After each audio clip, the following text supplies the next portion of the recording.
عايزين تعرفوا مواصفات العلاقة السامة؟ هاتوا كوباية الشاي وتعالوا أقول لكم. واحد، أنت اللي بتبادري بالتواصل معظم الوقت، يعني الباشا كبر ما بيسألش كلميه غبتي ولا يسأل فيكي ولا بيحس بغيابك. رقم اتنين، دايما بتطلبي إنك تشوفيه معظم الوقت، وهو ولا حتى مرة بيحس إنك وحشتيه ويطلب منك ده. رقم تلاتة، تقضي وقت كتير جدا بتعتذري عن حاجات ما عملتيهاش، هو بقى إيه، يعمل لك من البحر طحينة ويلبسك الإيه، العمة، ويقلب الترابيزة. هو مصدق اللي في دماغه، بيطلعك دايما غلطانة. رقم أربعة، انت دايما بتغيري خططك علشان تتماشى مع خططه، رغم انك ممكن تكوني الصح بس لا، ما ينفعش.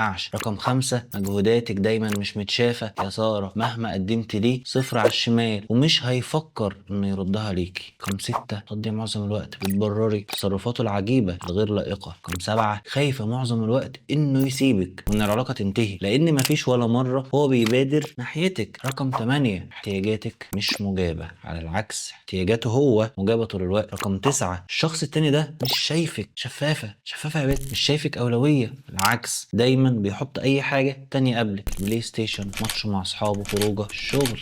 رقم عشرة، انت بتكشفي عن خططك قدامه، هو بيعمل كل حاجة ومش بيقول مرتبه كام، بيشتغل فين، راح فين. لو انت يا حلوة لقيتي اكتر من علامتين من العلامات دي في علاقة، انا اخوك الكبير فاسمع مني وتعلمي. انت في علاقة من طرف واحد والعلاقة دي توكسيك، والمفروض في ساعتها تلجئي الحل من الحلين دول. الحل الاول انك ما تعمليش اي حاجة خالص، تفضلي على كده، وللاسف العلاقة هتفشل، ابشري، لانه ما فيش علاقة في الدنيا هتستمر من طرف واحد، واحد بيدي التاني ما بيديش، ده كيف صد رد. الحل التاني انك تقعدي مع نفسك وتقيمي العلاقة دي باسلوب عادل، وتشوفي انت عايزة ايه بالظبط، وتكلميه بمنتهى الهدوء وتقولي له والله انا في العلاقة دي معاك بقالي كذا وانا متوقعة كذا وكذا، ونشوف الرد بتاعه هيكون ايه. وانا مش جاي اخرب البيت، بس انا بوعيكي. بس طبعا في احتمالات كتير جدا انه يكون مش انسب حاجة، لانك مش عارفة طبيعة العلاقة. الاختيار ليكي في الاخر، انا وعيتك ونصحتك، اسمعي مني وتعلمي عشان ما تدخليش في علاقة توكسيك وتلبسي في الحيطة وتجيلي في العيادة تصوتي وتشرشحي وتصيحي، وانا مش ناقص، انا صحتي على قدي. كان معاكم الدكتور احمد موافي، استشاري الطب النفسي، والى اللقاء.